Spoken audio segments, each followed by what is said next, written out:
أعوذ بالله من الشيطان الرجيم. وإذ قال الله يا عيسى ابن مريم أأنت قلت للناس اتخذوني وأمي إلهين من دون الله قال سبحانك ما يكون لي أن أقول ما ليس لي بحق إن كنت قلته فقد علمته تعلم ما في نفسي ولا أعلم ما في نفسك إنك أنت علام الغيوب ما قلت لهم إلا ما أمرتني به أن اعبدوا الله ربي وربكم وكنت عليهم شهيدا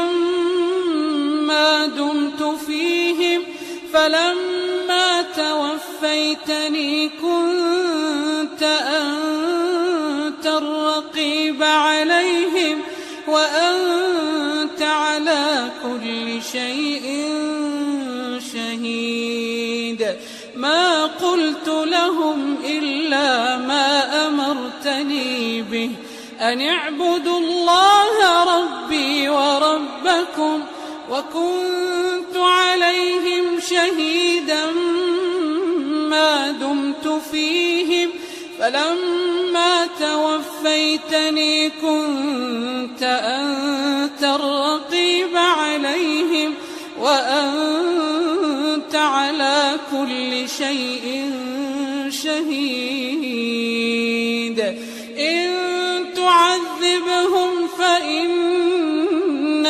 عبادك إن تعذبهم فإنهم عبادك إن تعذبهم فإنهم عبادك وإن تغفر لهم فإنك أنت العزيز الحكيم قال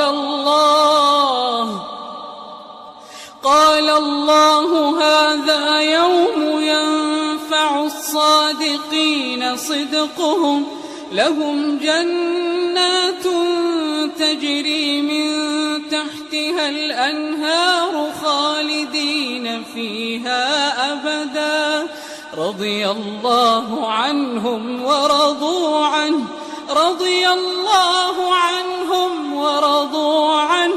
ذلك الفوز العظيم لله ملك السماوات والأرض وما فيهن وهو على كل شيء